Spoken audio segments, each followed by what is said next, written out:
အားလုံးမင်္ဂလာပါ Saturday Insight ကနေပြီးကြိုဆိုပါရစေဒီကနေ့မှာတော့ထိုင်းနိုင်ငံပတရာမြို့မှာဖြစ်ပျက်ခဲ့တဲ့စကြဝဠာမင်းကလေးတေဆုံးမှုနဲ့ပတ်သက်တဲ့သတင်းကိုတင်ဆက်ပေးကြပါမယ်ထိုင်းရဲတပ်ဖွဲ့ကပတရာမြို့မှာစကြဝဠာမင်းကလေးတေဆုံးမှုနဲ့ပတ်သက်ပြီးတော့ဩစတြေးလျနိုင်ငံသားမျိုးသားတို့ကိုလူသတ်မှုနဲ့လောင်းပုံကွယ်ထားမှုပြတရားစွဲဆိုထားကြောင်းသိရပါတယ်ထိုင်းနိုင်ငံရှေ့ပိုင်းမှာရှိတဲ့ခီးသွွားများစွာလာအောက်လက်ပတ်လေးရှိတဲ့မြို့တစ်ခုမှာစကြဝဠာရဲ့မင်းကလေးတွေကိုတေဆုံးသွားတဲ့အမှုနဲ့ပတ်သက်ပြီးတော့ဩစတြေးလျနိုင်ငံသားမျိုးသားတို့ကိုလူသတ်မှုနဲ့အလောင်းကိုပုံကွယ်ထားမှုတို့ဖြင့်တရားစွဲဆိုခဲ့ကြောင်းရဲတပ်ဖွဲ့ကပြီးခဲ့တဲ့အင်္ဂါနေ့ကထုတ်ပြန်ကြေညာခဲ့တာဖြစ်ပါတယ်အသက်18နှစ်အရွယ်ရှိတဲ့ဒီမင်းကလေးကိုပြီးခဲ့တဲ့တောက်ကြနေ့ကပျောက်ဆုံးနေကြောင်းမိသားစုကသတင်းပို့ခဲ့တာဖြစ်ပါတယ်။ဘန်ကောက်မြို့ရဲ့အရှေ့ဘက်ကီလိုမီတာ150အကွာမှာရှိပြီးတော့လူကြမ်းများတဲ့ကမ်းခြေမြို့ဖြစ်တဲ့ပတရာမြို့မှာလုံခြုံရေးကင်မရာမှတ်တမ်းများအရဒီမင်းကလေးဟာတန်တရားရှိသူဆိုင်မွန်ပီတာကာမန်နဲ့အတူတိုက်ခန်းအဆောက်အုံတစ်ခုတွင်သို့လမ်းလျှောက်ဝင်သွားတာကိုနောက်ဆုံးတွေ့မြင်ခဲ့ရကြောင်းရဲတပ်ဖွဲ့ကပြောကြားလာပါတယ်။ကာမန်ကနောက်ပိုင်းမှာတော့ဒီအဆောက်အုံကနေတယောက်တည်းထွက်လာတာကိုမြင်တွေ့ခဲ့ရပြီးတော့လက်ထဲမှာတော့အရွယ်အစားကြီးတဲ့ခီးဆောင်အိတ်တစ်လုံးကိုကိုင်ဆောင်ထားတာလည်းတွေ့ခဲ့ရပါတယ်။လုံခြုံရေးမှတ်တမ်းများအရသူဟာအဲ့ဒီအိတ်ကိုဆိုင်ကယ်ပေါ်မှာတင်ပြီးတော့မြေထားလမ်းတစ်လျှောက်လူတော်လူလာမရှိတဲ့နေရာတစ်ခုစီကိုမောင်းထွက်လာခဲ့ကြောင်းဒေသခံရဲတပ်ဖွဲ့ကဆိုပါတယ်။ကာမန်ကိုပြီးခဲ့တဲ့စနေနေ့အစောပိုင်းက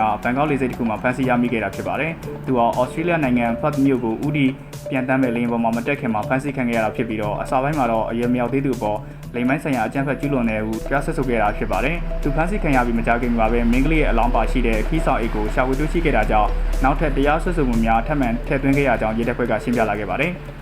ဒီကြိုတင်စီစဉ်ထားတဲ့လူသတ်မှုအတွက်ထိုင်းဥပဒေအရဒေသန္တိချမှတ်နိုင်ကြောင်းလည်းသိရပါတယ်။ပတရာမြို့ရဲတပ်ဖွဲ့ကဒီအမှုကိုစစ်ဆေးကိုင်တွယ်နေတဲ့စုံစမ်းစစ်ဆေးရေးအရာရှိကနိုနန်ဆူချရီရဲ့ပြောကြားချက်အရရောကာမန်ဟာမိမိပေါ်ဆက်ဆုထားတဲ့ပြစ်မှုအလုံးကိုညှင်းဆိုထားပြီးတော့လက်ရှိမှာရဲတပ်ဖွဲ့ရဲ့ထိန်းသိမ်းခံထားရပြီးတော့တရားရုံးမှာကိုစားဆောင်ရွက်ပေးမယ့်ရှင်းနေသူကိုလည်းခံထားကြောင်းသိရပါတယ်။သူ့ကိုပဲအချိန်မှာတရားရုံးရှင်းနေမှာတင်ပြမလဲဆိုတာတော့အခုချိန်ထိအတိအကျမသိရသေးပါဘူး။ဒီမှုနဲ့ပတ်သက်ပြီးတော့ထိုင်းမီဒီယာတွေကထုတ်ပြန်ဖော်ပြထားတဲ့လုံခြုံရေးကင်မရာမှတ်တမ်းများအရတော့ပြီးခဲ့တဲ့ကြာသပတေးနေ့အစောပိုင်းကကာမန်ဟာမင်းကလေးရဲ့လက်ကိုဆွဲကင်ထားပြီးတော့တိုက်ခန်းတစ်ခုရဲ့အဆောက်အုံတွင်သို့တက်လီကားတွေကနေအတူတူဝင်သွားတာကိုမြင်တွေ့ခဲ့ရတာဖြစ်ပါတယ်